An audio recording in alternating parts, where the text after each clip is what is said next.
Ce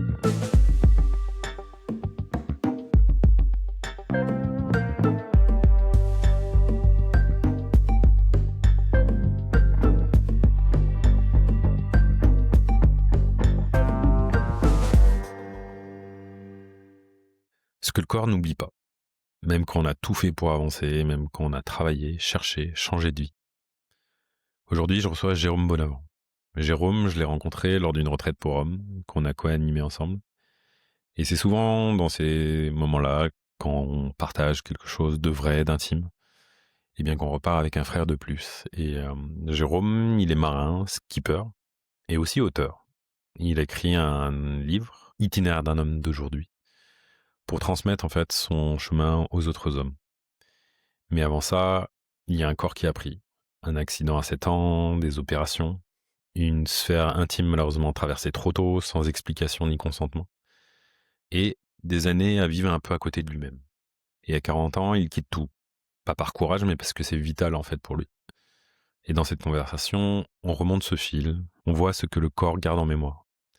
Comment il est revenu à lui par la danse, par les larmes qu'il s'est autorisé enfin, par la rencontre avec d'autres hommes.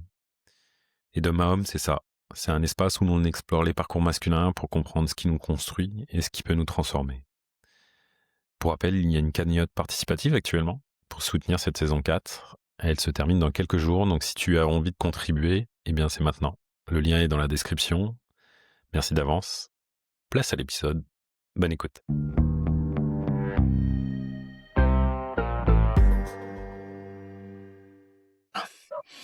Salut Jérôme. Salut.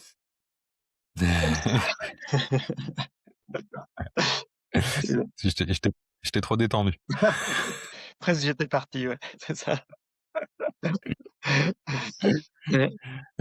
Bienvenue dans ce podcast. Tu vois, c'est la remise en route, j'ai encore du mal à me remettre dedans comme avant, c'est fou, quoi. Mais c'est rigolo.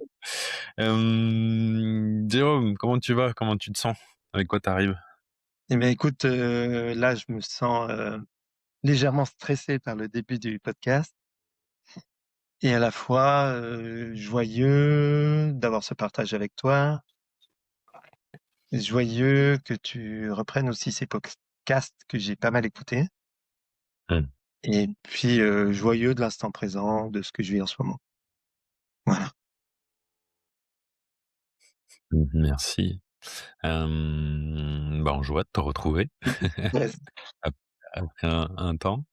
Joie qu'il fasse beau. Je t'avouerai que voilà, Ouais. enfin de voir le soleil après tous ces jours de pluie, c'est alléluia. Yes. Et plutôt excité de reprendre ces podcasts. Et je me sens dans une belle énergie en ce moment d'influer des nouveaux projets, en tout cas avec une nouvelle dynamique, une nouvelle posture. Donc content de t'accueillir avec cette posture-là. Et, et j'ai une question classique pour introduire. Je pense que tu la connais bien. Ça se trouve, tu y as réfléchi. Et tout. Mais comment tu te présentes, Jérôme, Ah. au monde? Qui es-tu? Ah non, Qui est-ce que j'avais pas qu'il y a de toi? compris. Ah. Ah, Comment je me présente au monde? Comment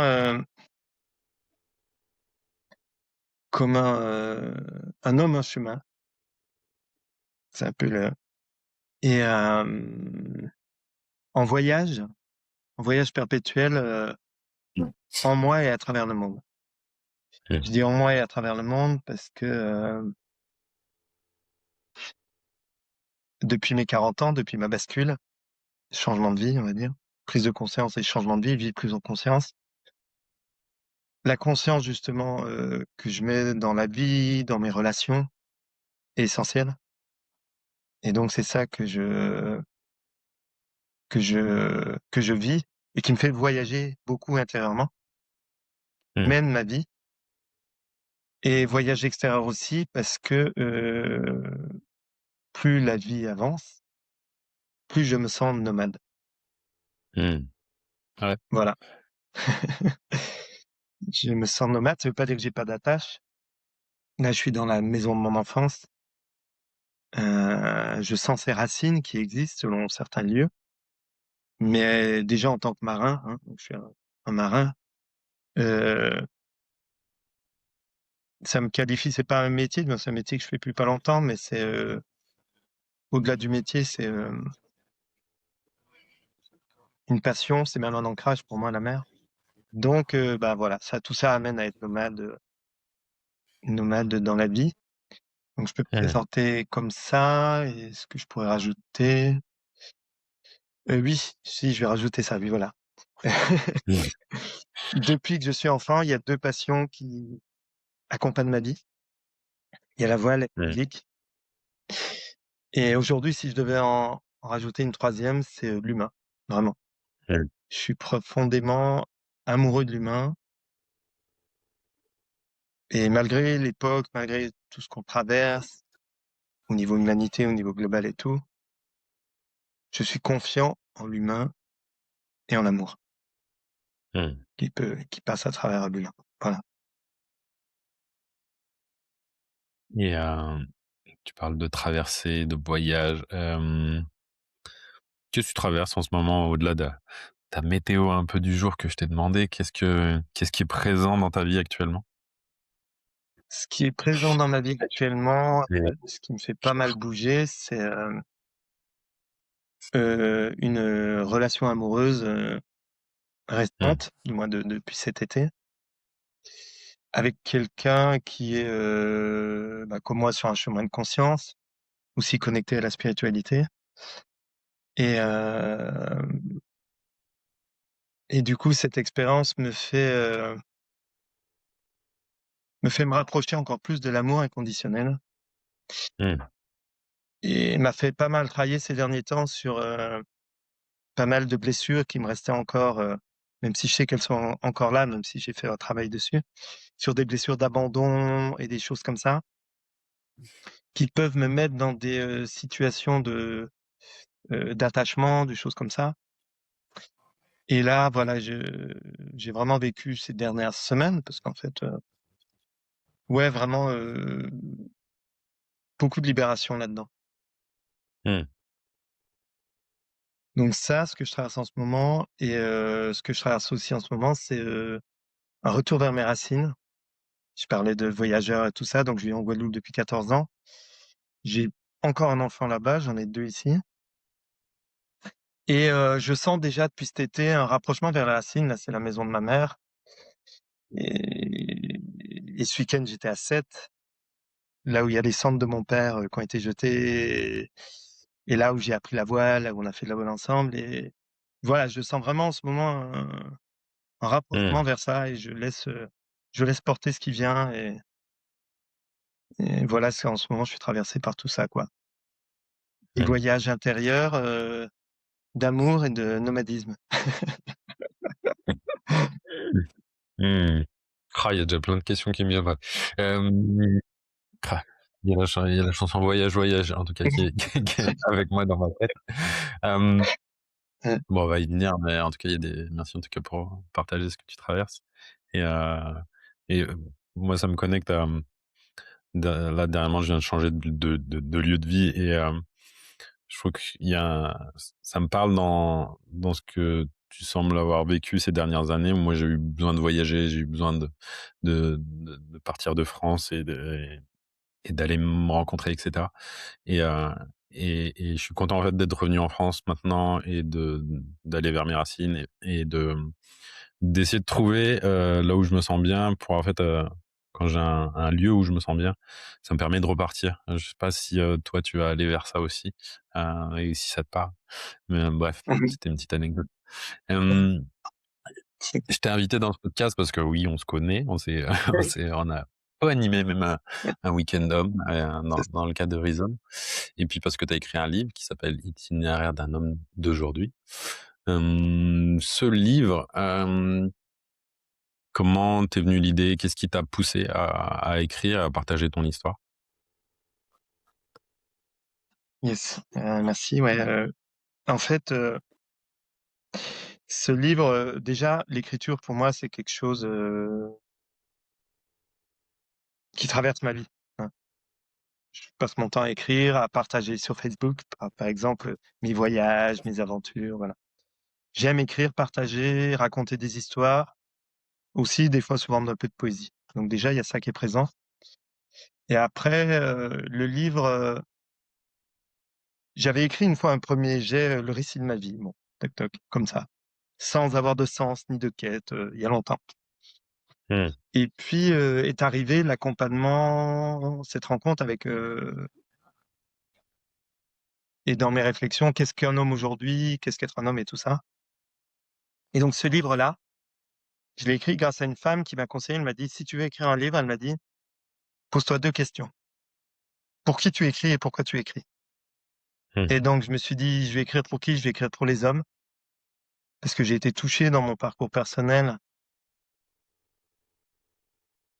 par ce que la rencontre avec certains hommes m'a amené à changer mon regard sur les autres hommes et Mmh. à entrer en fraternité. Donc je me suis dit, ça c'est vraiment une expérience riche que je veux partager avec les autres. Et comme j'ai, comme toi, animé des cercles d'hommes, j'ai fait un livre dans cet esprit. J'ai écrit ce livre pour les hommes. Et pourquoi? Pour leur transmettre un témoignage. Donc, c'est le récit de ma vie, mais pas pour se raconter. Du moins, même si je me raconte, c'est-à-dire qu'il est chapitré avec des thématiques. Il y a ce qui est lié aux lignées des hommes, des femmes, il y a des outils sur le couple. Je parle de différentes choses. C'est plus que j'ai voulu mettre un témoignage de cette expérience, qui est un peu un déconditionnement de ce qu'être un homme aujourd'hui. Mmh. Et ce livre, quand il m'est venu, il y a vraiment, là j'ai fait un peu de recherche, j'ai travaillé. Quand il m'est venu, il était vraiment mûr. C'était en 2021, j'étais sur un bateau. J'étais en croisière, je travaillais. Et il m'est venu en un jet. Je l'ai écrit en 2 ou 3 heures. Chut. OK. Voilà, il m'est venu en un jet. D'ailleurs, pour la petite histoire qui est très drôle, j'ai le fichier s'est perdu tout de suite après. Donc je l'ai réécrit après une deuxième fois. Et après, ça c'était en 2021. Après 2022, je l'ai laissé un peu maturer. Il y a une amie qui m'a aidé à corriger et relire. Et 2023, je l'ai édité. Voilà. OK. Et par curiosité, il t'a permis quoi,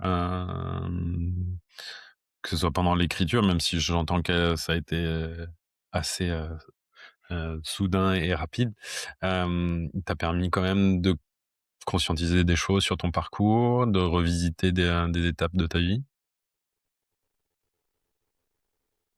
Il m'a Ou d'apprendre sur toi sur des qualités? Peut-être que de ce défi, peut-être que c'est d'écrire un livre? mmh, il y avait le défi d'écrire un livre. Ça m'a permis de boucler une boucle, parce que c'est un peu Mmh. 10-11 ans de réflexion sur moi, hein, depuis mes 40 ans à mes 51, on va dire. Il y a quelques petites révélations. C'est en l'écrivant, la force de l'écriture. D'ailleurs, je le dis dans mon livre, à un moment, je dis, en écrivant ça, je réalise que, heu, Mmh. c'est-à-dire que comme voilà, je fais ce parcours-là d'essayer de comprendre certaines choses consciemment. Heu, Par exemple, il y a un moment où je dis, de l'écrire, c'est ça, je dis de mon père, je dis: «C'est sa mort qui a provoqué que je me permette de changer ma vie». Mmh. Et et c'est pas que j'avais pas d'amour pour lui, c'est pas ça, c'est, des conditionnements qui me poussaient à satisfaire, son idéal ou avoir peur de le décevoir. En tout cas, ce que j'imaginais avoir peur de le décevoir, parce que finalement tout ça, c'était dans ma tête. Mmh. Donc voilà. Donc ouais, il y a des petites choses comme ça que ça m'a permis de réaliser. Après, comme j'ai fait pas mal de travail sur moi, ce que j'écris en général, c'est des choses que j'ai déjà libérées, que j'ai déjà, Conscientiser zé et pacifier? ouais. Mmh. Tu tu je pense que ce sujet du père, on y viendra. Mmh. Tu as dit tout à l'heure, tu animais des cercles, tu en animes plus? J'en anime plus, non, Mmh. depuis, mince, je sais plus. Ah attends, les derniers, c'était ouais, il y a 2-3 ans. Il y a 2-3 ans, Mmh. en fait, ouais, bah, je reviens sur mon changement de vie là, à mes 40 ans, donc j'étais dans la fonction publique, une carrière, belle, tracée avec, promotion proposée, tout ça, un cheminement. Puis bon, c'était la fin de ça, donc j'arrête. Et dans toutes les années qu'on suivit, bon, il y a eu des périodes, il y a eu d'abord la période dépression, qui était une phase évolutive. Dépression, on voit toujours ça comme négatif, mais c'était une phase d'évolution. Et puis après, ben, différentes activités. Et puis quand ça s'est stabilisé, je me suis dit, j'avais dans l'idée en tête, je ne veux plus jamais me tromper, faire une seule chose et tu vois, que ça lâche. Mmh. Donc j'avais 3 activités. Je tournais sur un pilier à 3 pieds. C'était l'accompagnement des hommes, des soins que je pratique là-bas qui s'appelle, je dis là-bas en Guadeloupe parce que l'eau est chaude, c'est de la relaxation aquatique, Atma-Jansu. Et puis la voile. Seulement, au bout d'un certain nombre d'années, j'ai accepté, je dirais, et compris, je le savais peut-être déjà, mais que si je voulais vraiment développer quelque chose et un peu mettre du beurre dans les épinards, du moins que ça tourne un peu, fallait que je me focalise sur un truc. À ce moment-là, je me suis focalisé sur la voile. Et à partir du moment où je me suis focalisé sur la voile, j'ai vraiment retrouvé ce bol d'air qui me permet Mmh. de voyager, de faire tout ce que je veux.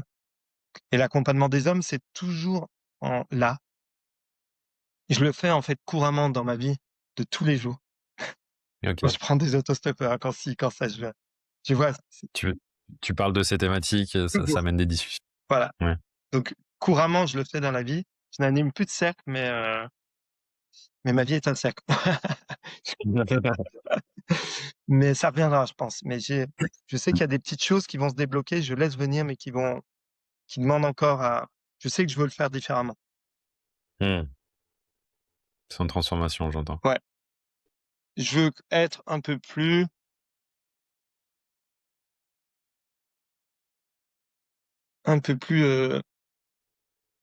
avoir la dimension masculine plus affirmée dans mon approche. Mmh. Être un peu plus, tranchant et radical et aller un peu plus bousculer les gens. Je Mmh. voudrais être un peu plus incisif dans mon approche, tout en étant respectueux, voilà. Quelque chose C'est de voilà. Mmh. Mmh. Il t'apportait quoi ces cercles à l'époque? Heu, Même en tant qu'accompagnant, hein? quand quand je les animais, tu veux dire, par exemple? Ou Oui.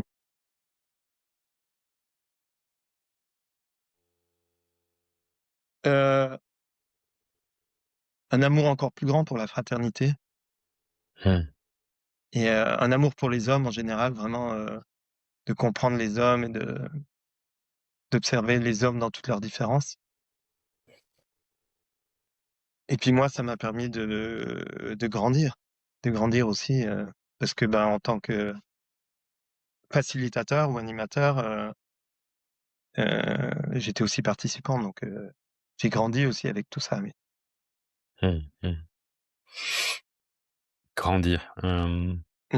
Grandir. coup je ouais, grandir, mais je suis curieux de voir d'où il vient le petit Jérôme.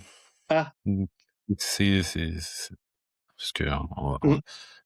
tu as parlé des quelques étapes de ta vie et j'ai envie d'y venir bien Oui, forcément, notamment à ce switch dont tu parles à 40 ans. oui. Mais ouais, du coup, je suis curieux de voir c'était quoi avant, Jérôme, quoi. Le petit Jérôme, quel environnement il a grandi, Grande. son rapport à ce moment-là aux hommes, aux Mmh. femmes, à la vision. Mmh. Alors, petit Jérôme petit Jérôme, enfant assez solitaire et intérieur et spirituel, heu, avec une ouverture, voilà, là-dessus, connexion. Et puis moi, avant le switch des 40 ans, il y a le switch des 7 ans. À 7 ans, je passe à côté de la mort. Je suis renversé par un bus alors que je suis en vélo et donc ça, évidemment, a profondément marqué ma vie Mmh. et mmh et le travail que j'ai fait sur moi, ces années était lié à plein d'autres choses, les relations que j'ai eues avec, mes parents, avec tout le monde. Mais donc c'était quand même quelque chose de central, cet accident. Donc il y a un switch. Pourquoi je parle de ça? Parce que, heu, après je suis une autre personne. C'est que la personne un peu intérieure un peu devient quelqu'un de plus exubérant, plus, après l'accident. C'est comme une renaissance à une autre personnalité. Tu t'en souviens un peu de cette époque? Tu arrives à avoir des souvenirs justement de ce ce changement un peu de comportement, du coup, j'entends? Ce switch, j'en ai pris conscience, pendant le covid, une conférence de Padovani et Mmh. fini, qu'en fait, pour, chaque enfant, pour, obtenir l'amour, parce qu'en fait, tout ce qu'on attend, c'est l'amour quand on est enfant, petit, de ses parents. Mmh. Il y a 2 méthodes selon le milieu où on est. Mmh. Soit d'être, discret, comme ça on obtiendra l'amour, soit d'être, voilà. Et c'est grâce à cette conférence que j'ai compris qu'il y avait eu vraiment le Jérôme avant et le Jérôme après. Passer de l'un à l'autre, quoi. Ouais, vraiment. Changement d'attitude. Mmh. Ouais. Du coup, c'était quoi, le garçon rebelle? Rebelle, turbulent, joyeux, turbulent. Heu, pas forcément rebelle, même si une part rebelle a bien existé et existe encore. Je pense qu'une part rebelle est nécessaire. Mais c'est plus, ouais, une joie de vie, une force de vie Mmh. incroyable, ouais, Mmh. une envie de, voilà, profiter de la vie. Quels qu'en soient les moyens, quels qu'en soient les moyens, ça veut pas dire en faisant n'importe quoi, mais quels qu'en soient les moyens, bah, par exemple, la rencontre amoureuse. Quitte à, ce que la rencontre amoureuse, quand j'étais ado, heu, devienne, plus importante que tout le reste, quoi, du moins que plus rien n'existe, tu vois? Voilà. Mmh. Donc en fait, dans l'excès, je veux dire, parfois dans l'excès, cette forme d'excès. Mmh. Mmh. Et cet ado, du coup, il garde cette joie, ou comme beaucoup, il commence à poser des masques à 2-3 endroits où justement ça en devient un masque, cette joie? Et bah, c'est ça, il y a les masques Mmh. qui arrivent, à un moment, bah, oui, il faut se décider, il faut travailler, il faut faire quelque chose. Donc après, je rentre dans un moule où je garde cette joie, mais quand même enfuie et je crois que je suis pas fait pour les cadres. Ouais. Je crois que à partir du moment où je suis rentré dans un cadre, j'ai mis beaucoup de choses, en sommeil Mmh. et beaucoup de choses en sommeil et après il y a les blessures d'enfance, hein, aussi au-delà de ça, en parallèle de ça, hein, il y a la construction de chacun de nous. Donc il y a ça qui se fait, les blessures d'enfance, plus d'accepter un cadre en disant: «Bah, je me conforme», bah, c'est peut-être ça.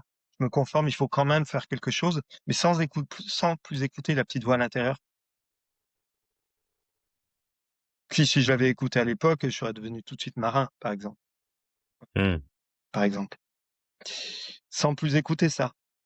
Donc en fait, il y a toute une vie qui va se développer, qui a plein de choses, magnifiques, mais qui à la fois a enterré ces choses-là que je vais retrouver qu'à 40 ans quand je décide de démissionner. Mmh. Dont ma spiritualité que je vais mettre en sommeil. Donc il y a quand même, Mmh. ouais, Et du coup, dans ce chemin, il y a, à ce que tu partages dans ton livre, il y a un point qui est assez essentiel, c'est ton rapport à ton père. ouais. Et justement, j'entends que tu mets en sommeil tout ce qui te passionne, en fait, finalement, ou en tout cas qui t'anime, plutôt. Et parce qu'il y a aussi ce conformisme dans une reconnaissance du père. Ouais Cherche. et je dirais au-delà de la reconnaissance, c'est,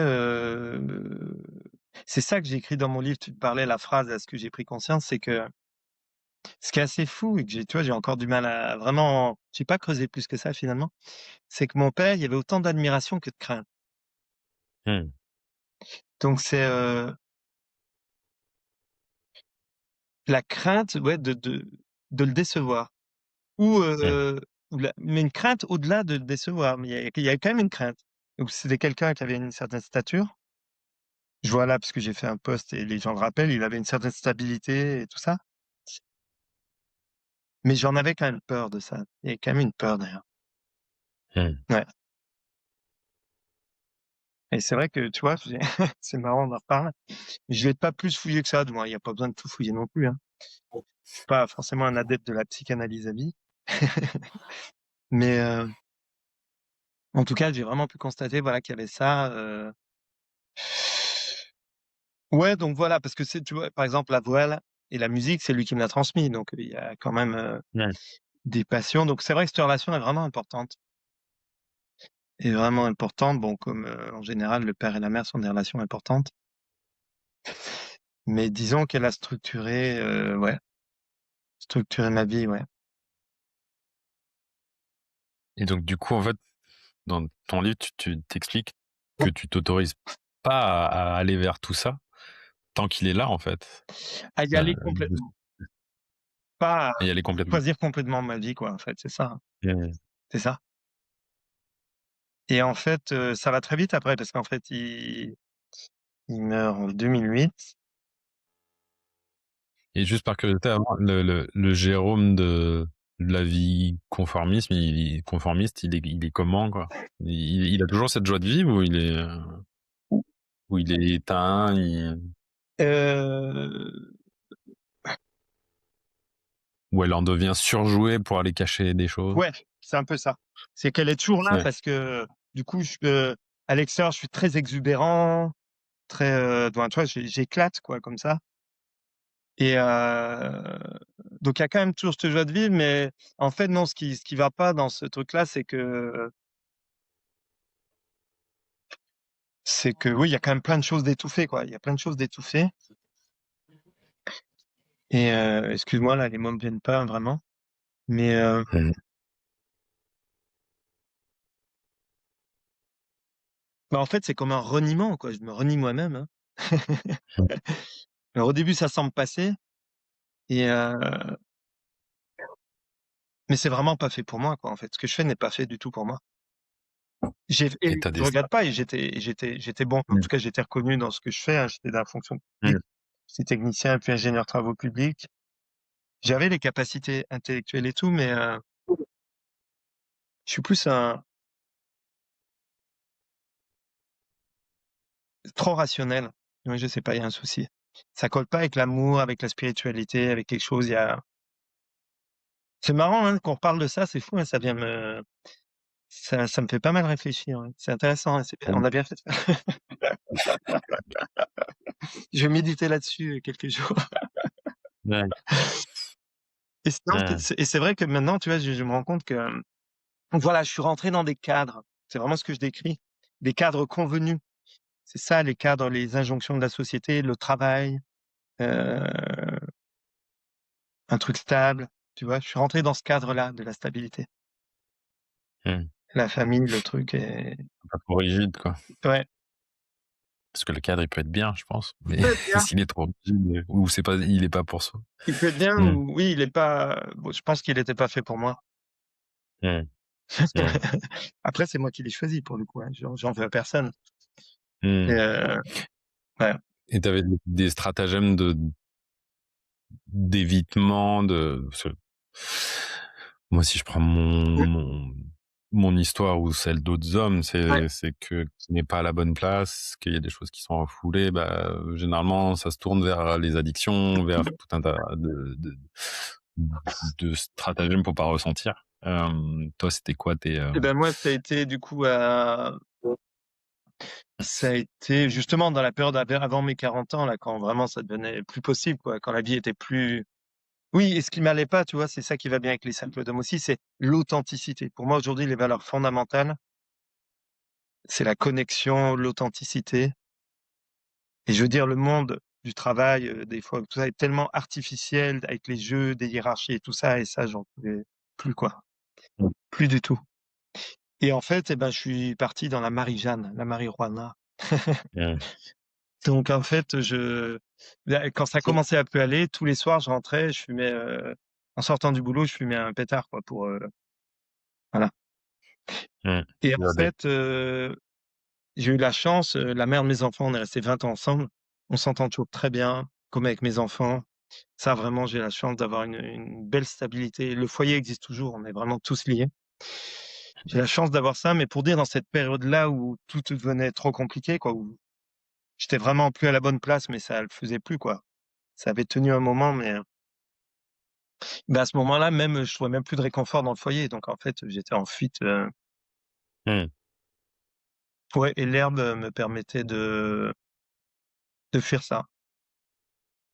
Et d'ailleurs, j'ai analysé dans ma vie, parce que j'ai arrêté, récemment l'herbe, parce que j'ai eu des vagues où j'ai arrêté longtemps, puis j'ai repris. J'ai observé dans Mmh. ma vie, parce que que c'est aussi parfois par rapport aux sentiments amoureux. Chaque fois que je me suis remis à fumer beaucoup, c'est après une rupture. J'ai remarqué Mmh. que chez moi, c'était vraiment lié à ça venait combler quelque chose ici, tu vois? Mmh. Toi, tu parles des 5 blessures de Ouais. Lise Bourbeau dans ton livre. Toi, c'est quoi? Abandon, rejet? Ouais, un peu qui est bien présent. Abandon et l'injustice aussi. Mmh. Et l'injustice, j'ai travaillé, il y a longtemps dessus, au tout début de ce parcours de réflexion sur moi. J'ai bien travaillé dessus au début. Ça fait que ça va. De toute façon, on Mmh. sait que les blessures, elles peuvent toujours revenir, mais bon, c'est correct. J'ai fait le travail Ouais. au début et c'est marrant parce que j'étais en relation avec quelqu'un, une une femme, à ce moment-là, et elle me disait, «Tu devrais regarder celle de l'abandon», mais je voulais pas voir, c'était pas le bon moment pour moi. Je disais: «Non, non, c'est l'injustice». C'est c'est celle-là la mienne. C'est C'est pas celle-là. C'est celle que je pouvais travailler à l'époque, mais l'abandon, tu vois, j'y travaille encore. J'y Mmh. travaille encore. Non. Ouais, ouais. Est Bah oui, ça, heu, c'est l'affectif, c'est l'enfance, c'est tout ça, d'ailleurs, ouais, ouais, je suis, très drôle, parce que là, dans la pièce où je suis, là, je rangeais le placard, là, parce que ma mère va donc là, elle est à l'hôpital, elle a eu un petit accident, elle va réaménager cette pièce, donc je suis en train d'aider à réaménager, et je suis retombé sur des échanges qu'on a eus avec ma mère, mail, mmh. qui sont assez, et je suis tellement content d'avoir pu ces dernières années, que ma mère ait eu cette ouverture et qu'on ait pu aborder beaucoup de choses, des choses pas faciles, et Mmh. que ça ait pu créer de la tension à des moments, mais qu'on ait pu revenir ensemble et qu'on ait cheminé pour, faire la paix un peu avec, Mmh. nos histoires. Parce qu'à Tu as un moment où j'ai cherché sur moi, mon père était plus là. Donc il y avait plus que ma mère sur qui je pouvais me défouler, et donc sans être en mode reproche, j'ai quand même ma base, ça a quand même été la communication non violente, mais il y a des moments où les choses doivent être dites, et je suis retombé là en rangeant la semaine dernière là sur des trucs, waouh, que je lui ai écrit, je me dis: «C'était bien», mais je suis content de il y a voir, les pas de main morte. ouais, mais je suis content de voir Mmh. aujourd'hui vraiment la qualité de la relation que j'ai. Mmh. En fait, pour moi, ce qui est le plus important, c'est l'amour, en fait, c'est, avec tous les êtres de la terre, en fait, c'est de pouvoir dire qu'on s'aime. Voilà, pouvoir se regarder dans les yeux, pouvoir, et avec les parents, les enfants, du moins, c'est tellement riche quand on peut faire ça. Même si c'est Mmh. pas tous les jours. C'est pas Nous, c'est pas dans notre façon de se le dire tous les jours, mais de se le dire de temps en temps, d'avoir ces moments de connexion, je trouve que Mmh. c'est chouette. Et je suis curieux là du coup de ces échanges avec ta mère. Mmh. T'as t'as eu des peurs de lui dire tout ça ou d'aller vers: «Tiens, qu'est-ce que tu ressens et qu'est-ce que tu as besoin de lui partager?» Parce que bon, c'est vrai que ça part aussi de moi. Je sais que j'ai eu des peurs à un moment de vraiment Ouais. de venir dire à ma mère à des moments, poser des limites notamment, Mmh. par exemple et et ouais, de me dire: «Mais en fait, c'était pas si compliqué». Je pense que est-ce que j'ai eu des peurs? Non, parce que bon, des sûrement, mais pas tant que ça, parce qu'au-delà de là d'où elle venait et de là où on allait, qui était assez loin peut-être au début, heu, elle m'a toujours accompagné, même quand elle était pas du tout d'accord. Ça, j'ai de la Mmh. chance. Soutenu. Elle m'a toujours soutenu dans mes démarches, même quand, ça la défrisait, on va dire, quand c'était pas ni son énergie ni quoi que ce soit. Par exemple, ma Mmh. démission de la fonction publique, donc là, j'étais à 40 ans, là, j'ai 54 ans. Je pense que maintenant elle a vraiment, digéré, mais elle a peut-être mis 10 ans à la digérer, peut-être. Ah ouais, quand même. Ouais, ouais. Bah, à la digérer vraiment. Là, je pense vraiment que Ouais. maintenant c'est passé, du moins On a tellement, tu vois, elle a tellement, voilà. Mais avant, elle avait compris, mais c'était encore, tu vois. Ouais. Mmh. Donc ouais, c'est tout un polissage. Ouais. Je suis curieux, là, ça te fait quoi, là, maintenant, qu'on ait toutes ces discussions et que tu sois dans ta chambre d'enfant, hein, Là, je suis pas si je dans me la trompe? chambre d'enfant. C'est vrai que souvent, je suis dans Non? la chambre Ah, d'enfant. OK. Là, je suis dans le bureau en bas où qu'elle va intégrer, que j'ai vidé la semaine dernière le placard. Ben, ça me fait quoi? Bah, je suis heureux à la fois, tu vois? Je suis heureux parce que, bah, je vais la voir cet après-midi en plus. Là, je suis rentré pour le podcast ici. J'étais avec mon amoureuse et je suis rentré pour le podcast. Et là, cet après-midi, je vais la voir pour organiser sa revenue à la maison. Et non, je suis en joie, en fait, vraiment, tu vois, à la fois derrière, hein, j'ai de la tristesse, mais qui est plus due à l'accident qu'il y a eu. J'ai beaucoup pleuré la semaine dernière. J'ai Mmh. beaucoup pleuré en vidant son placard, hein, tout ça, parce que ben là, on touche aux questions de la Mmh. longévité, de l'éternité, parce que cette chute l'emmène à changer d'étage, à changer sa vie, quoi. Mmh. Et donc, mais ouais, je suis plutôt en joie d'être là dans cette maison, en fait. Quand je te disais de mes racines, je me sens nomade, mais là, c'est ma base. Et c'est depuis cet été, Mmh. ça, hein. Depuis cet été, en fait. J'étais là cet été avec ma mère. Je passe souvent du temps avec elle, des fois une semaine, juste avec elle. Je sais qu'un plus de monde, c'est plus compliqué. Il y a des choses qui ressortent après, qui me font pas plaisir dans tu vois, les Ouais. relations. Bien. Et, et à un moment, j'étais là, puis je lui dis, ah tiens, je vais faire ci. Et puis elle me dit, mais tu sais, t'es chez toi de toute façon.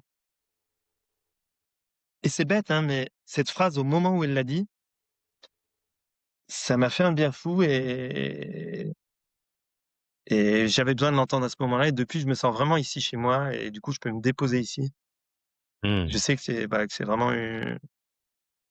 donc d'ailleurs, j'ai réaménagé ma chambre d'enfant, j'ai recommencé à gagner quelques étagères. Et puis là, comme je déménage, moi, ça j'ai dit, en fait, j'ai vécu 14 ans en Guadeloupe et là, cet été, enfin, je retourne en Guadeloupe bientôt et donc ça me met en joie énormément. Avec mon bateau, là, qui est mon bateau maison, qui est un beau bateau, un magnifique bateau de 14 mètres, je traverse l'Atlantique et je reviens ici. Je reviens ici, donc je me rapproche de mes racines. C'est ce que je disais, là. Voilà. Et ça, et là, tu vois, je sens aussi, ça aussi dans la conscience sur comment mener sa vie, du moins comment je la mène et comment, il y a des moments où je peux être dans le contrôle, et là, je sens vraiment que je me laisse porter par la vie et que je laisse venir ce qui vient. Cet été, j'ai ressenti, j'étais là, je me disais, mais en fait, il y a une bascule qui est en train de s'opérer, je vais revenir passer plus de temps ici. C'était Mmh. avant de rencontrer Amandine et puis hop, après toc, j'ai dit, oh ben, je vais traverser cette année. Les choses se font et je vois que c'est juste. C'est juste. Mmh. Ouais. Mmh. C'est juste de se Mmh. laisser traverser par ce qui est vivant. Ouais. Mmh. Ouais. Tout un défi, mais Oui. pas forcément simple, des fois, à se mettre, dans cette posture et hem et du coup, bah, j'ai envie d'arriver à ce switch là, Des de ce fameux, en tout cas, ce deuxième switch puisque tu nous as partagé celui des 7 ans. des 7 ans, mais celui de le fameux passage de la quarantaine, il se passe quoi pour toi du coup, à ce moment-là? À ce moment-là, eh ben, je me suis reconnecté à ma spiritualité depuis peu de temps. Qu'est-ce que tu mets derrière ça? Eh bien, je côtoie des gens qui sont dans la spiritualité, donc on parle de ça. Je lis des livres et la connexion spirituelle, bah, c'est quelque chose qui est là, quoi. Quelque chose qui est c'est quelque chose de présent que j'ai connu enfant déjà et le fait de se reconnecter à ça, ça m'aide à passer le pas, en fait,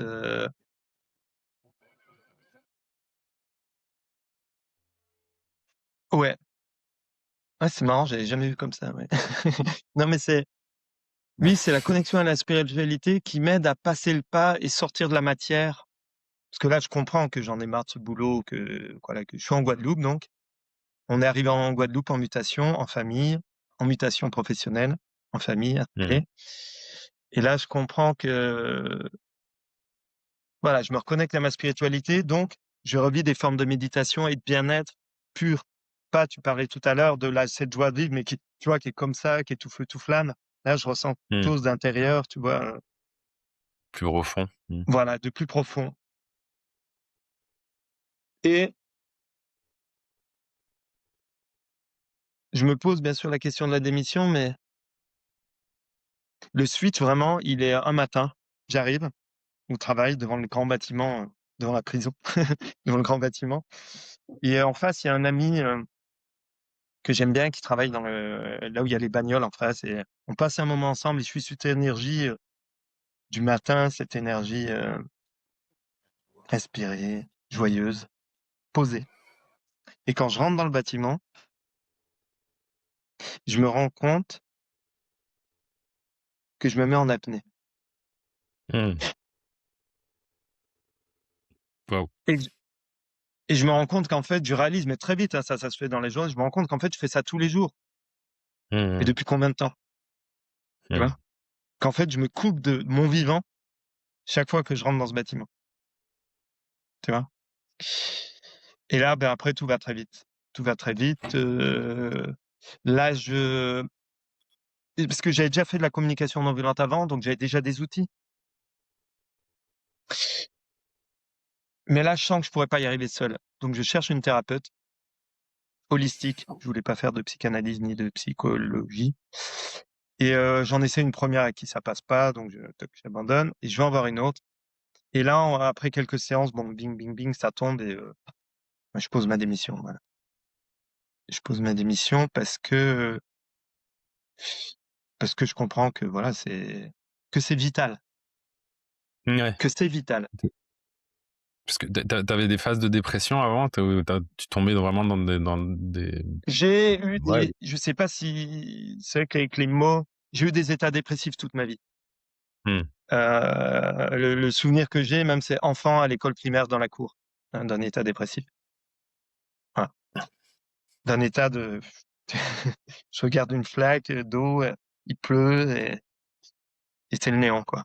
J'ai voilà, j'ai ce souvenir, quoi, Mmh. j'ai des je sais pas pourquoi ils sont là, mais bon, j'ai un petit souvenir comme ça. C'est avant mon accident, ça sûrement d'ailleurs. Et donc j'ai des états dépressifs comme ça par moment. Ouais. Oui, pourquoi on disait ça, en fait? Du coup, t'en es au switch Ah de oui. quitter la public, Oui, donc là, c'est ça, de suivre une thérapie holistique. je suis une thérapie holistique, donc en fait, ça me révèle que, bah, voilà, je vais passer à autre chose. Et là, donc je pose ma démission, ouais, ça va très vite, je pose ma démission. Voilà, c'est premier acte fort. Tu disais que c'était du coup, tu sens que c'est vital, quoi. C'est vital, voilà. Je sens que c'est vital parce qu'en fait, là, c'est comme je l'interprète, hein, à la fois, Mmh. que apporter ce qui me vient à l'esprit. J'ai l'impression que cet accident que j'ai eu à 7 ans, heu, m'a donné cet élan de vie qui fait qu'il y a des choses qui sont intolérables et quand j'atteins ce point, c'est comme si je mourais une seconde fois, c'est hors de question. Mmh. Donc en fait, quand pour moi, tu vois, je vois ça, je vois que je suis en apnée de mort, aussi simple que ça, donc ça, donc il y a pas d'alternative Mmh. possible, quoi, en fait. Voilà, c'est l'appel de la vie. Mmh. Parce que oui, il y a beaucoup de gens qui m'ont dit à l'époque, surtout dans la fonction publique, c'était rare et tout ça, bon, quel courage. Tu Peut-être, senti du courage toi ou c'était tellement vital que oui, bah, oui, voilà, alors bien sûr, c'est glorifiant si on dit que c'est du courage, mais en réalité, non, c'est pas du courage. Mmh. C'est, c'est la vie. C'est la vie qui s'insuffle à travers moi, oui. Et la spiritualité aide à ça, pour moi, vraiment, hein. Je pense qu'on peut faire ça sans la spiritualité. Bah, je sais pas si on peut le faire sans, moi je pouvais pas. M'aide et elle m'insuffle la foi et la confiance. La confiance en la vie. La confiance que ça va aller. Ouais. et du coup, tu bosses sur quoi à ces moments-là? Tu parles beaucoup de corps, de ton rapport à ton corps Mmh. à ce moment-là? Hem, Ouais. Quelles pratiques, quelles conscientisations viennent dans ce travail? Là, dans les années qui suivent, je vais pas mal faire de danse-thérapie, de yoga. Au début, ça passe par la tête, hein. Là, quand je démissionne, on n'est pas encore au corps, hein. Ouais, Ouais. OK. Là, on est juste à la tête. Le corps, ça vient dans les ouais, très assez vite, après dans l'année qui suit, parce que très vite, j'intègre différents groupes de pratiques, un peu ce qu'il y a autour et vraiment ce qui va m'apporter le rapport au corps, les Et juste, ouais, je suis désolé, je t'interromps. c'est Juste par curiosité, à ce moment-là, est-ce que tu as parce qu'il y a toujours des fois aussi des gens qui flippent de changer mmh, de voie ou d'abandonner parce que, il y a toujours la question financière, derrière et cetera. mmh, Tu as une crainte à cet endroit-là ou tu as ce qu'il faut et puis de toute façon, c'est vital? pas à ce moment-là. J'ai pas de crainte à ce moment-là. Ouais. Alors après, là, c'était une démission de la fonction publique avec une prime. Bon, la prime, ça fait pas Mmh. tout, hein. Mais bon, voilà, avec une prime et non, j'ai confiance, c'est vraiment la foi. J'ai confiance en la vie. Mmh. J'ai pu après avoir dans toutes les années qu'on suivi dans tout le process, à des moments, des périodes de doute par rapport à Ouais, tout ouais, ça. bien sûr. Mais à ce moment-là, non, j'ai pas de peur. OK. Là, c'est marrant, c'est dans l'équilibre des besoins, on parle ça, en communication non violente. Il y a un truc qui s'appelle la balance de l'équilibre de besoins que j'aime bien et en fait, on fait nos choix de façon consciente et ou inconsciente. Parce que des fois, on a envie de satisfaire plein de besoins différents pour différentes causes. Mais qu'est-ce qui Mmh. fait qu'on va faire le choix? Et ben là, c'est un peu mon Mmh. besoin de vie qui est supérieur à tout le reste. Je veux dire, Mmh. tout le reste n'a pas d'importance. Moi, je veux dire, hein. Vivre est plus important que tout, donc de toute façon, ça va aller. Mmh. Ouais. Et du coup, ça passe par le corps, cette nouvelle voie ou en tout cas cette nouvelle direction? Ouais, le corps va venir, ensuite le corps va venir ensuite, par, ouais, par la danse, c'est ça. Le rapport au corps par la danse. Bah, en fait, parce que oui, j'étais pas ça c'est caractère, hein, c'est pas que l'accident, mais j'étais pas ancré. Je crois que ça il y a des Mmh. gens plutôt ancrés, plutôt terriens. Ouais, ancrés au sens, oui, dans la matière. Il y a les gens plutôt, puis il y a toutes sortes de variantes. Il me semble que ça fait partie des styles de gens. Moi, j'étais Là-haut, plutôt là-haut. dans la tête. Ouais Ouais. et donc du coup, tout le travail, ça a été de revenir dans le corps. Ça a mis des années et la danse m'a énormément aidé. Vraiment Mmh. la danse libre, le le mouvement, de faire parler le corps, de Laisser l'au s'exprimer comme il l'autoriser. s'exprime. Mmh. Donc il y a le rapport à son propre corps et il y a le rapport Les 2. aux autres. Ouais, il y a les 2. Il y a son Mmh. propre corps, donc réintégrer complètement son corps.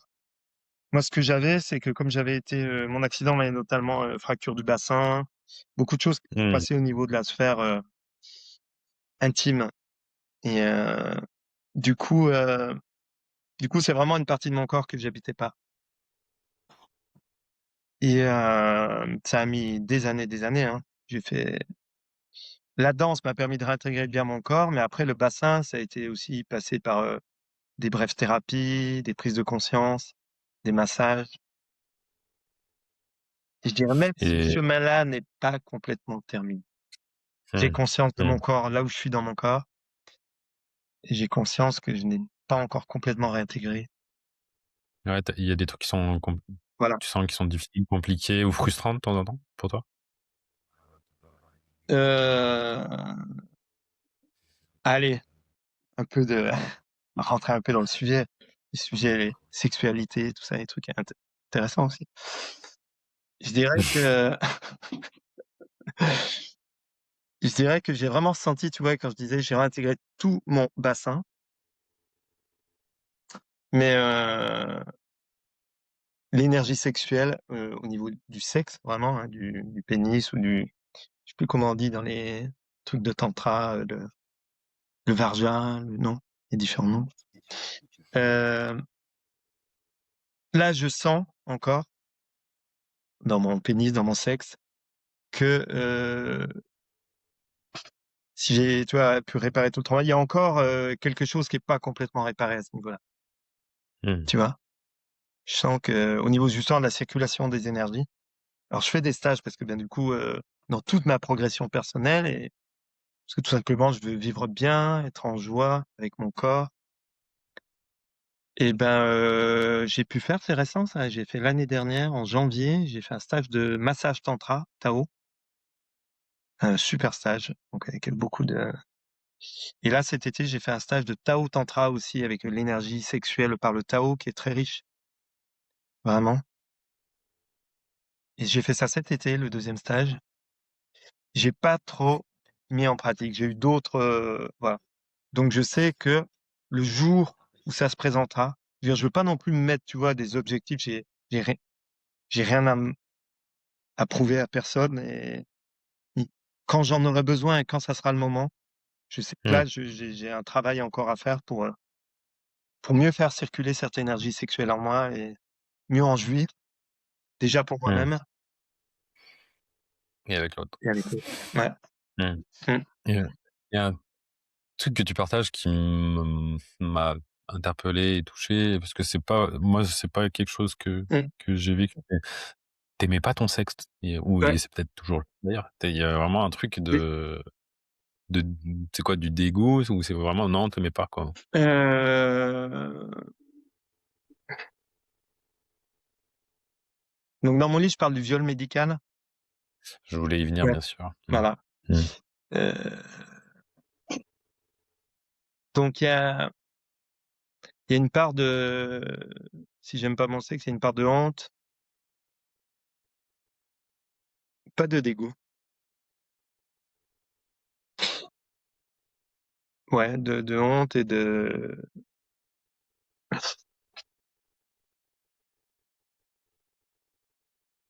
du coup, ça vient toucher,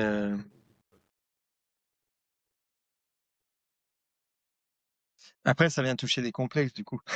Et là, c'est marrant, on tombe typiquement dans le truc de la virilité et de la sexualité et de la masculinité. Tu vois, Mmh. la peur de pas être à la hauteur et bon, mais au-delà de ça, ouais, le fait de pas aimer, mon sexe, il y a ouais, je pense que c'est issu de ces traumas du viol médical et alors ce que j'appelle viol médical parce que si j'en dis un peu, Ouais, est-ce que tu peux le partager? Parce que ouais, c'est pas un viol volontaire. de façon brève, en tout cas, bah, Pardon? Oui? de façon comme tu le fais dans ton livre, Ouais, brève. c'est ça. En fait, viol médical, c'est plus des actes, c'est pas des actes malveillants par, j'ai pas été violé Non, dans le sens, voilà, mais c'est non consenti. de la m pour moi, de la non Non prise en consenti, non conscience de consentant. l'intimité des gens et de communication et tout ça, quoi, voilà. Ouais. En fait, il y a 2 scènes, il y a, une fois où je suis, masturbé par une infirmière, heu, sur un lit Devant pour voir si ça fonctionne bien, en fait, pour les assurances. devant pour les Non, assurances? c'est un coup. C'est, je me rappelle, j'étais allé à ce rendez-vous avec mon père, j'avais je sais pas quel âge j'avais, c'était après mes dernières opérations, et toc, je suis dans un bureau, il y a un médecin, puis après hop, on va, je m'allonge sur un truc et voilà et pour voir si, ouais, si j'éjacule en gros, quoi. Mais il y a pas vraiment d'explication ni de ben, tu vois, c'est assez ouf comme, truc. Tu as quel âge? Ah Là, ça je dois avoir là, je pense, c'est après toutes mes opérations, donc là, je dois avoir, peut-être, 12-13 ans, j'ai pas la date, mais mmh. En tout cas, tu le vis comme un événement traumatique. ouais et avant ça, il y en avait déjà un. C'était à 10 ans, c'était ma dernière opération parce que j'ai eu des incontinences, urinaires, bon voilà. Tu vois, la sphère sexuelle a quand même été pas mal touchée Ouais, ça a été bien impacté, ouais, ouais.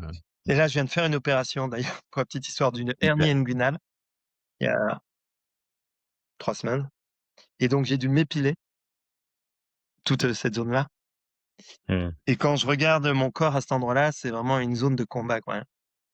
Ouais, Mmh. tu vois, il y a des cicatrices, les ouais, voilà, c'est quand même une zone traumatisée, quoi. C'est pas que psychique. Mmh. Il y a des marques, il y a Il y a des marques, ouais. des Et du coup, là, c'était la dernière opération, moi, c'était pour voilà, une opération pour résoudre ce problème d'incontinence. Et j'étais dans mon lit d'hôpital et il y a le médecin qui arrive avec toute sa sphère de son aéropage d'internes et d'élèves et de tout ça. Donc une dizaine de personnes qui arrivent. Et donc il enlève mon drap et alors que normalement je devais être opéré, bon, normalement je savais pas, mais bon.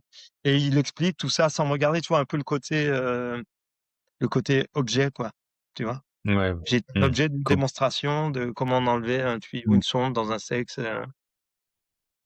Donc ça, ouais, c'était une scène violente pour moi. Ouais. C'est des événements que tu conscientisé ou sur lesquels tu as, porté un autre regard à quel moment? Et est-ce que ça a été, comment ça a été déjà pour toi de les peut-être les revivre ou de les accueillir, de conscientiser qu'il y avait vraiment un truc qui avait pas été OK? Et comment ça a été aussi de de partager ces tranches-là comme tu le fais là maintenant? Au début, est-ce qu'il y avait, de la honte effectivement, dans est-ce que ça a été difficile, tu vois, de dire: «Ah putain!» La prise de conscience a été tardive. Toi, tu disais le rapport au corps, c'est pour ça que quand tu parlais du corps, c'est le soin au corps est venu après le soin du mental. J'avais besoin déjà de blessures, de guérir des blessures pour après venir au corps dans mon cheminement à moi. Mmh. Et quand j'en suis venu au corps, après là, ça s'est fait, d'abord par des groupes de parole où j'ai pu exposer certaines choses petit à petit, commencer à dévoiler. La prise de conscience s'est fait, voilà, je me suis autorisé dans ma vie à quand j'avais besoin de résoudre un truc, à contacter qui avait besoin. Donc une fois, j'ai fait une séance avec une, psy, plus sur les affaires sexuelles et j'ai fait une séance à distance en visio avec elle et là, j'ai re-raconté pour la première fois vraiment, ces histoires-là et j'ai pleuré et donc là, ça a été la délivrance et ça, c'était sous le covid là, c'est 2021. Ouais, ce qui est stressant, ouais. Ouais, voilà, c'est donc j'ai pris conscience de ça et de cette blessure, tu vois? Et après, j'ai pu commencer à réintégrer mon bassin, à regarder. Là, Mmh. c'est ce jour-là d'ailleurs que j'ai conscientisé, en me regardant dans la glace, qu'en fait, là, tu dis: «J'aimais pas mon sexe», mais j'aimais pas tout mon bassin, là, c'était de là à là, tu vois? Il y avait vraiment Mmh. un blocage, tu vois? Donc c'est là, petit à petit, que j'ai pu, progresser avec tout ça. Donc en faisant cette séance et après en le disant publiquement, puis en l'écrivant dans le livre. Ça a été facile de le partager publiquement? Heu, Comment ça a été partagé publiquement? non, ça a pas été facile. Une fois, j'étais dans un cercle, d'hommes où il y avait une trentaine d'hommes et là, ça a été un vrai challenge. Voilà, je me suis dit, et c'était pas prévu qu'on ait des paroles comme ça, il y avait des trucs organisés, mais à un moment, je suis allé voir un Mmh. des animateurs, j'ai dit: «Voilà, j'aimerais prendre la parole, juste tout seul pour évoquer un truc, est-ce que c'est possible?» J'ai osé, quoi et là, je peux dire que ça palpitait, je me demandais si j'avais eu raison Mmh. d'avoir fait ça et voilà et donc j'ai fait ça, le partage et ce qui est fou, c'est que pour te dire comme le sujet du sexe est tabou et ça, je l'ai revu dans un cercle récemment, même dans les cercles d'hommes ou même dans les cercles où normalement tu sens que c'est pour ça. Il y a seulement Mmh. 3 hommes ou 4 hommes qui sont venus me témoigner après, m'expliquer leur expérience, témoigner, partager pour que ça grandisse, tu vois ça? C'est vraiment des sujets, ouais, Encore tabou, ouais. ouais, bien tabou, ouais. Mmh. Mmh. Ouais. Alors que c'est juste le jeu de la vie, Oui, ça en fait partie en tout ça cas. fait partie, Mmh. ouais. Mmh. Mmh. Voilà. Et Mmh mh. et mmh, avant de partir sur un autre sujet, j'étais en train de me demander si j'avais envie de te poser une autre question là-dessus. Hem, Parce que ouais, du coup, ce que tu nous partages là, en tout cas, ça reste super récent. Et en plus, bon, on dit que généralement le bassin, c'est un peu tu sais, c'est le centre des désirs aussi. Ouais. Et du coup, je suis curieux, comment t'es avec tes désirs, toi? Justement, est-ce que Mmh. tu vas être connecté à ces désirs-là et peut-être les exprimer, t'autoriser à les exprimer? Que ce soit dans la sexualité ou comme d'autres, hein, Mmh. ça peut être un miroir aussi d'autres choses.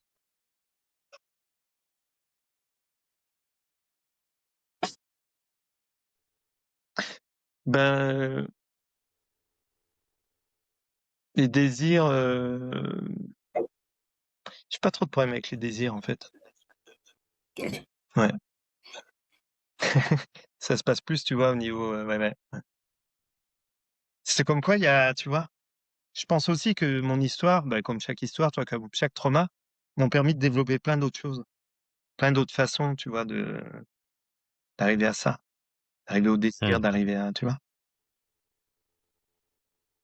Comme le cerveau là, quand il y en a une partie qui est, détruite, ça se connecte ailleurs et puis tu peux refaire les mêmes choses.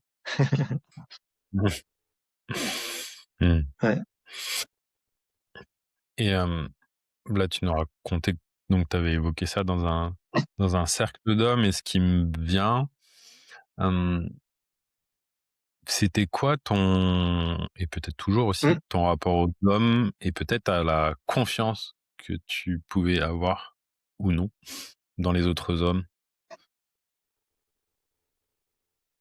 Pour ça, ce qui a changé ma vie, c'est la rencontre avec, en 2000, je sais plus, la rencontre avec, Geoffroy, un Québécois. C'est le premier homme que j'ai rencontré qui, comme tu es toi, comme on est nous, heu, qui avait fait le chemin de rencontrer sa sensibilité et de pouvoir Mmh. parler de ses propres,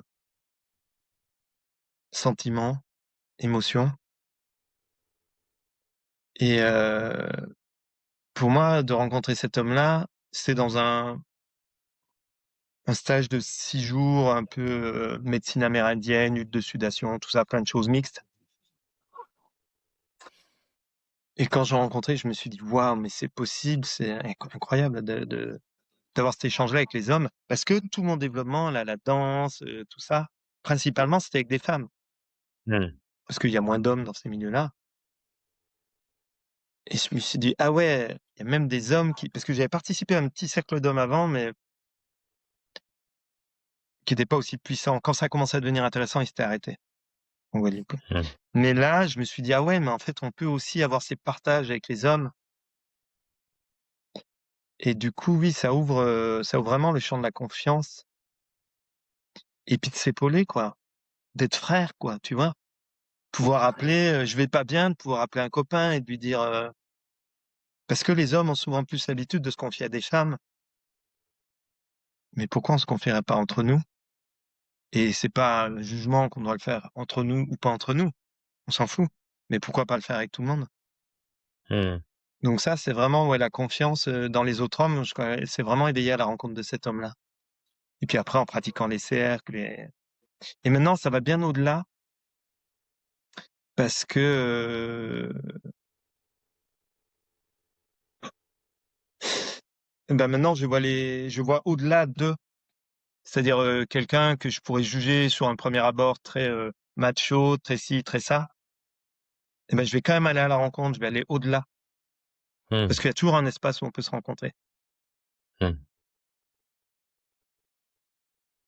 Dans la vulnérabilité, dans et moi mon travail de skipper est très riche là-dessus parce que, bah, là j'emmène, je recommence bientôt. Je pars avec des familles, des fois il y a les 3 générations et Mmh. puis je vis avec eux. Je Mmh. passe 1 semaine à 15 jours avec eux et ouais, ça permet de beaux échanges, ouais. Et Mmh. ouais. Et Mmh. pour rester sur la thématique, sur la thématique avec les autres hommes, Ouais. hem, tu parles d'homosensualité, Oui. le terme c'est Jacques Lucas qui dit ça? Hem, ouais, que ça passe avec ce Québécois dont tu nous parles? Cette rencontre aussi de tiens, comment aussi au-delà de, bah, tu vois, il y a un truc qui va pas, d'en parler à un autre frère, d'aller chercher de l'aide, vers cet homme. Tu t'ouvres aussi au contact entre hommes. Oui, ouais, aussi, ouais, tout à fait. Ouais. Ça vient nourrir quoi? C'est fou, hein. Ça me ramène à mon père, ça. Je l'ai écrit dans Mmh. le livre, mais tu vois? Tac, tu me dis là, ça me ramène à mon père. C'est marrant, c'est je dis ça dans le livre à un moment, je dis: «Le seul regret que j'ai», je suis pas du genre à avoir trop de regrets, c'est de pas avoir pu le serrer dans les bras. Mmh. Et ouais, c'est un manque et tu vois? Et je fais ça avec mes fils. Alors j'ai 2 garçons, hein. J'ai 2 une, 1 garçon aîné, une fille, un garçon. De se prendre dans les bras et de se bah, ça apporte l'amour, en fait. Je trouve que c'est tellement important l'amour, le contact, parce qu'il y a les mots, bien sûr, mais le toucher, le contact, c'est tellement Ouais. et c'est pas simple pour moi le contact, tu vois? C'est, Ouais. ça fait partie de mon histoire aussi, tu vois? C'est pas simple. C'est simple et pas simple. Mais maintenant, je m'autorise à le vivre comme je le veux. C'est-à-dire qu'à une époque, tu vois, je sentais, tu vois, bah, si j'étais dans mes blessures d'attachement, je sentais: «Oh, j'ai envie de câlin, j'ai envie de» tu vois? Comme ça. Mmh. Et maintenant, je me rends compte quand je m'écoute, quand je suis dans un cercle ou dans une rencontre comme ça, mais il y a des moments, je vais avoir envie de prendre des gens dans les bras, puis il y a des moments, je vais pas avoir envie. Et du coup, je vais m'écouter avec, tu vois, ce qui est vivant. C'est Mmh. pas une obligation. C'est pas, j'ai des moments où j'aime bien être, tu vois, avec moi et pas avoir forcément ce contact. Mmh. Mais c'est vrai que ce contact, l'homosensualité, ouais, bah, c'est aussi important pour moi, tu vois, en fait, pour moi, il y a la part féminin et masculin en chacun de nous. Pour être un homme complet ou une femme complète, on doit être capable d'embrasser et de abrasso, abrasso, de prendre comme ça dans les bras un homme comme une femme, avec le même amour et Ça implique quoi que ce soit. ouais, Mmh. c'est ça. C'est l'amour mon frère, c'est l'amour qui est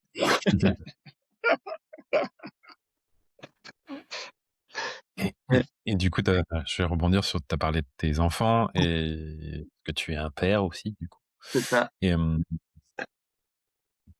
comment du coup, tu été père à quel âge? Ouais, Ton premier. alors attends, le 2001, le premier qui est né, je suis de 72, 8 à 29 ans, premier enfant. OK. Ouais. Et comment ta paternité, elle s'est faite? Puisqu'on dit souvent qu'on reproduit ou qu'on veut pas reproduire, heu, le schéma, Ouais. paternel qu'on hérite de son père. Toi, comment tu as vécu ces paternités et comment tu les vis aujourd'hui? Alors, merci de poser cette question. Sujet très important, très riche et Mmh. tu vois, j'ai eu différentes compagnes de vie et ça continue, ouais, voilà, et chacune des relations conscientes m'a fait progresser là-dessus, en échangeant, tu vois, par rapport à j'ai pu aussi conscientiser ce que je vais te raconter là. C'est-à-dire que quand je vois mes 3 enfants, par exemple, et ça, c'est plus un message parce que le podcast, c'est aussi pour passer des messages. Mmh. Heu, vraiment ce que j'ai senti, bon, mon fils aîné, c'était le premier, Quentin.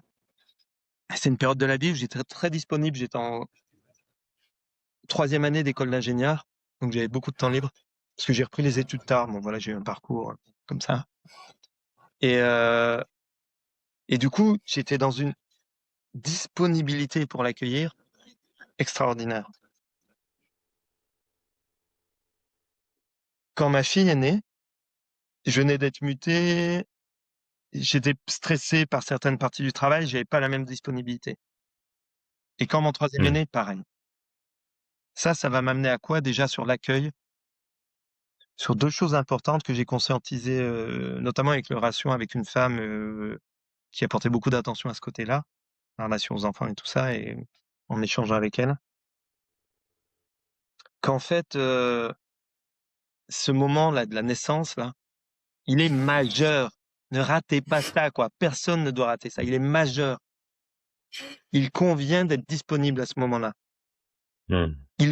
On dit jamais, il faut jamais dire il faut, mais si tu veux avoir, tu as un enfant, mais chéris ce moment-là que tu vas avoir avec ta Mmh. femme, avec la mère de l'enfant. Ce moment-là, il est hyper important. Et ce que je dirais à vous, chères femmes, chères mamans, soyez communicatives à ce moment-là avec l'homme que vous chérissez, avec qui vous avez un enfant. Parce que l'homme, il est perdu à ce moment-là. Mmh. Dites-lui ce que vous ressentez, ce que vous avez, enfin, qui est de la communication. Évidemment, il faut que l'homme écoute en face. Je suis d'accord. Mais bon, on part dans ce cadre où Mmh. les 2 s'écoutent Bien sûr. et vraiment, c'est une symbiose, c'est un moment tellement magique que voilà, c'est vraiment un moment, donc voilà, juste parler de ça et je me suis peut-être égaré, mais je trouvais important de dire ça, j'avais envie de le dire, que c'est important et après dans la relation, est-ce que j'ai reproduit par rapport à mon père? Ou tu as eu des craintes ou c'est quelque chose qui s'est fait, ou tu étais tête dans le guidon à l'époque et bah, Au début, tu j'étais avais tête pas dans le guidon, hein, de de ouais, ouais. mais ça n'empêche pas, pareil, ça n'empêche pas de se rattraper après. Mmh. J'étais tête dans le guidon aussi et j'ai quand même vécu ça, tu vois, par exemple, avec la mère de mes enfants avec qui on s'entend très bien. Elle a toujours dit bon, j'ai toujours eu cette attention quand même de passer beaucoup de temps. La maison, le foyer, pour moi, ça a été important. Et Mmh. d'ailleurs, aujourd'hui, je suis marin, je suis skipper parce que le dernier, a quitté le nid. Pour moi, le temps consacré aux enfants et majeurs est vraiment important. Même si c'est pas toujours, facile, même si des fois on n'a rien à se dire, mais la présence, c'est quand même quelque chose Mmh. d'important. Et voilà, donc si j'ai évolué dans ma communication parce que j'ai évolué moi-même, je peux aujourd'hui communiquer avec mes enfants et revenir même sur des épisodes de la vie, tu vois?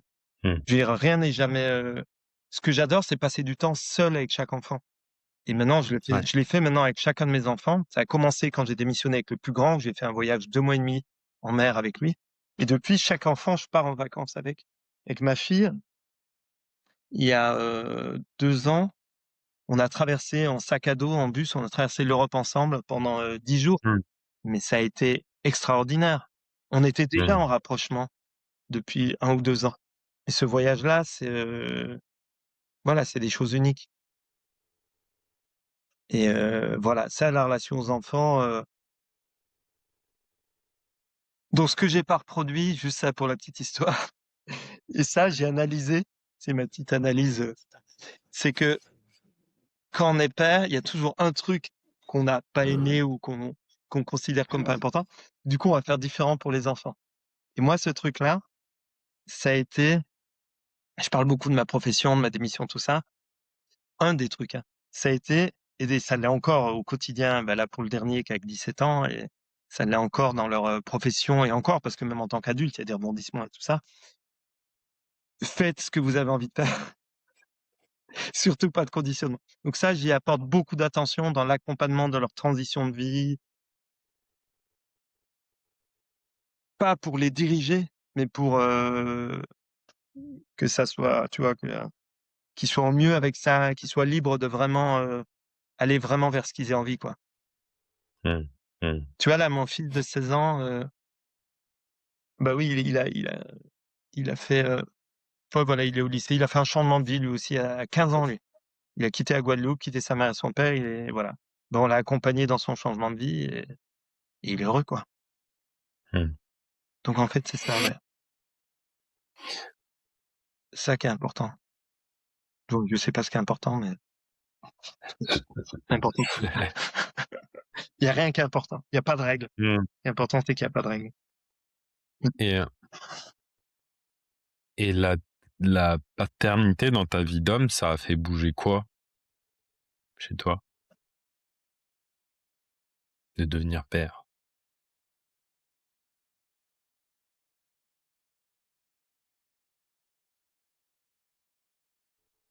Ça ça a créé le foyer. Ça m'a donné l'amour du foyer. Ça a créé cette dimension, ce nid-là.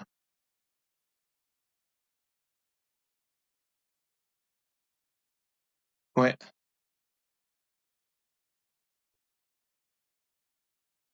ouais. Ce nid, il est vraiment important. Ce nid, qu'on peut avoir à l'intérieur de soi, hein. Ce nid, là. Mmh. Mais ouais. Mmh. C'est un suis peu comme le couple. Du moins, tu vois, pour moi, ce foyer, du moins, ce terreau d'amour que tu peux cultiver en toi ou dans avec les enfants ou dans le couple, ça permet c'est un terreau d'expansion de l'amour vers l'extérieur. mmh. Mmh. Ouais, ouais. Le Jérôme d'aujourd'hui, avec tout le taf qu'il a fait, le retour au corps et cetera, il est comment avec ses émotions? De les exprimer? Je suis, C'est facile? C'est encore en chemin? Ça vient gratter?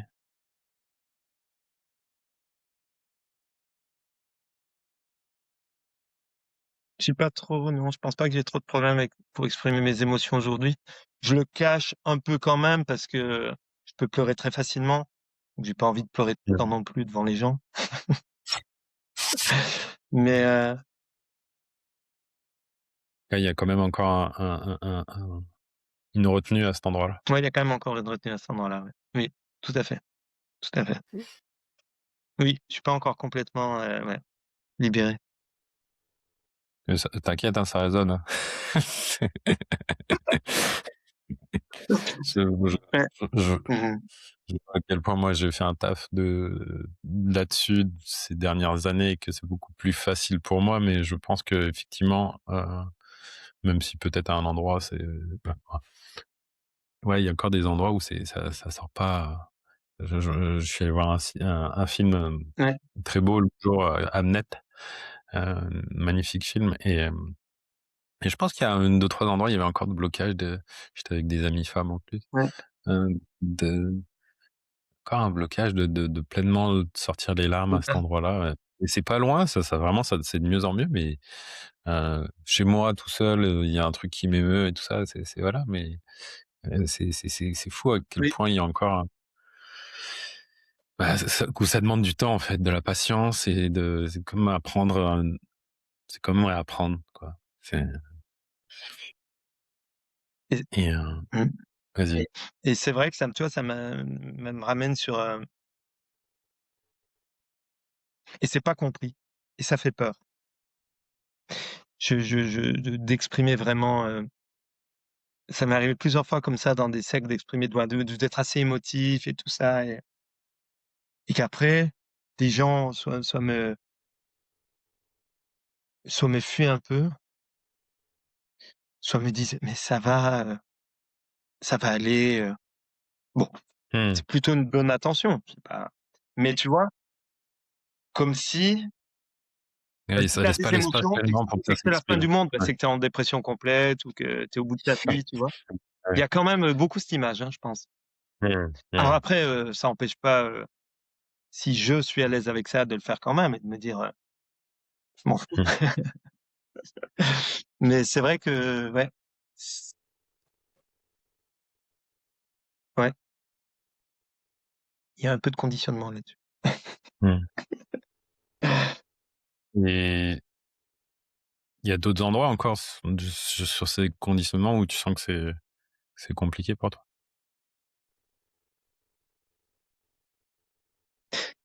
C'est marrant, mais oui, c'est pas ça me fait penser à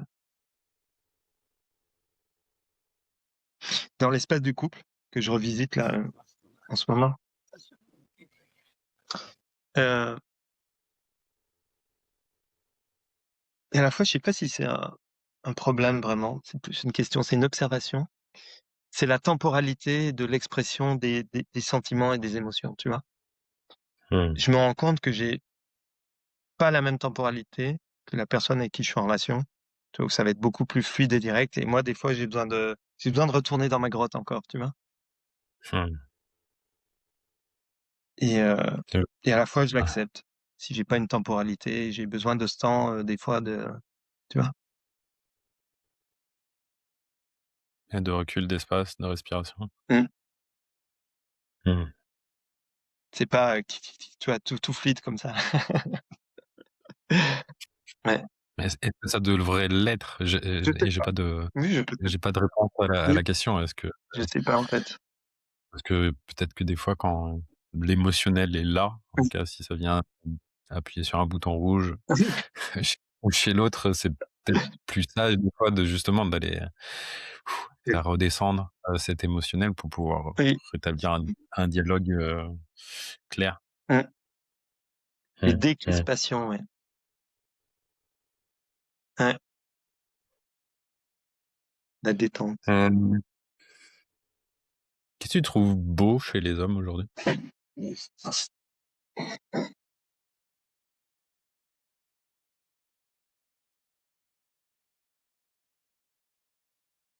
Leur sensibilité. Mmh.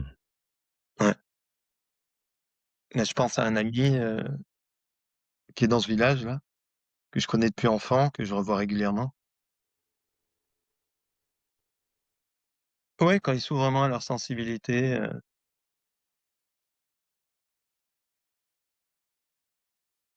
ouais, c'est beau. Mmh. Mmh. Ouais, On arrive tout doux yes. vers la fin de cet échange.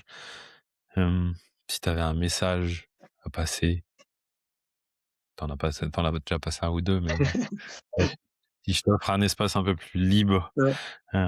qu'est-ce que tu aurais envie de partager, évoquer? Un message ou une expérience, un apprentissage, ce qui te vient? Mmh. Un message,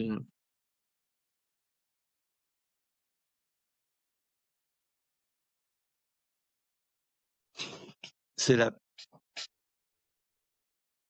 paix. La paix, un message de paix, chers hommes, rencontrons-nous.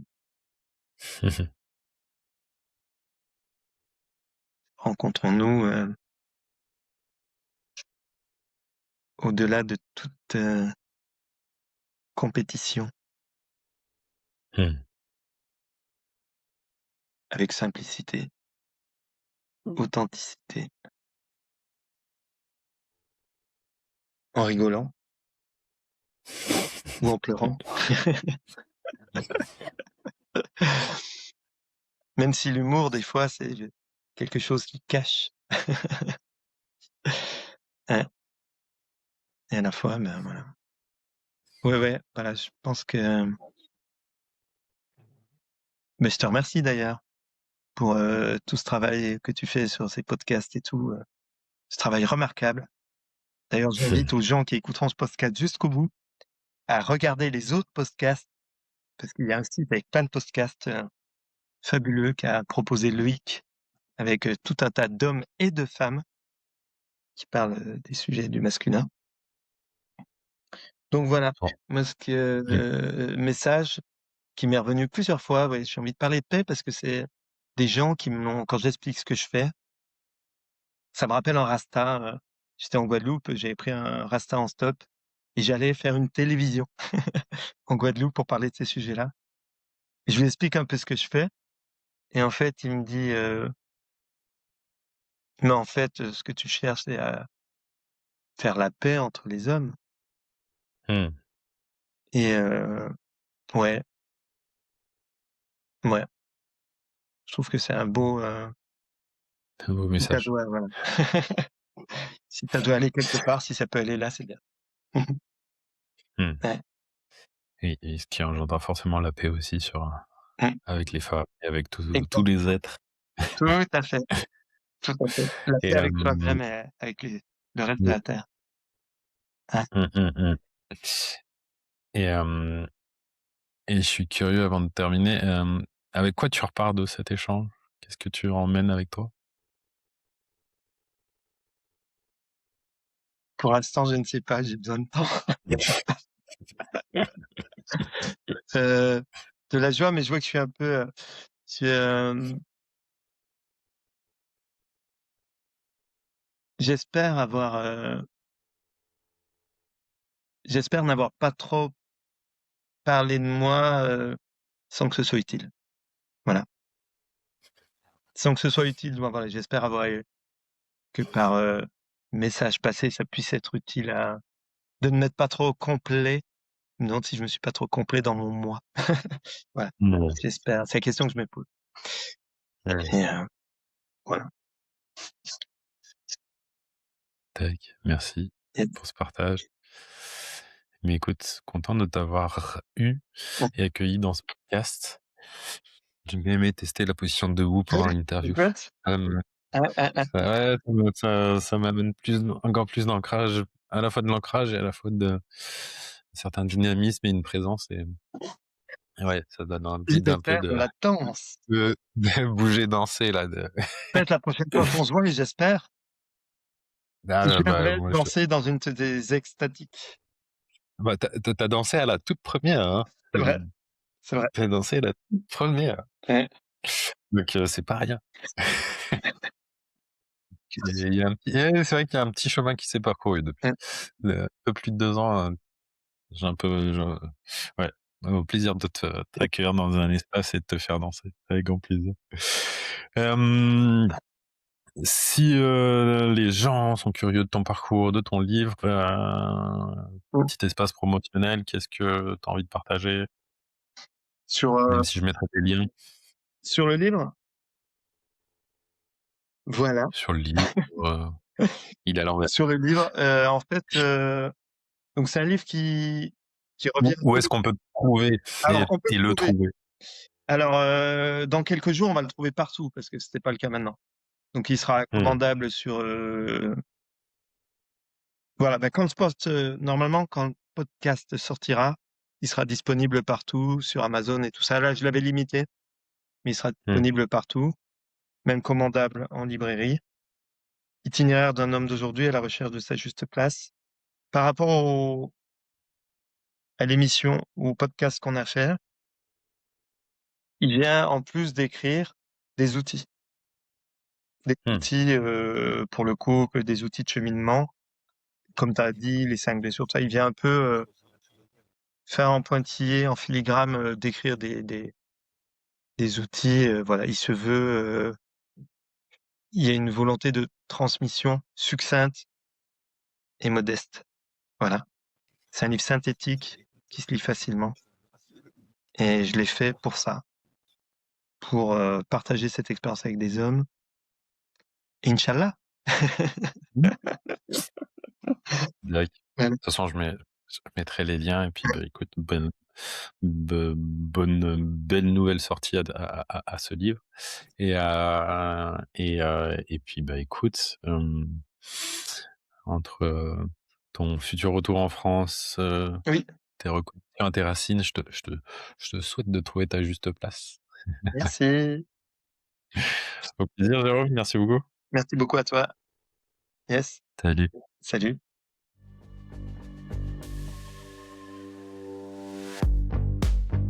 Merci d'avoir écouté cet épisode. Si vous avez aimé, n'hésitez pas à en parler autour de vous ainsi qu'à le partager sur vos réseaux sociaux. Vous pouvez aussi donner une note sur votre plateforme de podcast préférée. Enfin, si vous avez des suggestions, des remarques ou encore des idées d'invités, n'hésitez pas à m'envoyer un message via le site domahome.fr ou encore sur Instagram, domahome podcast tout attaché. À bientôt pour un nouvel épisode.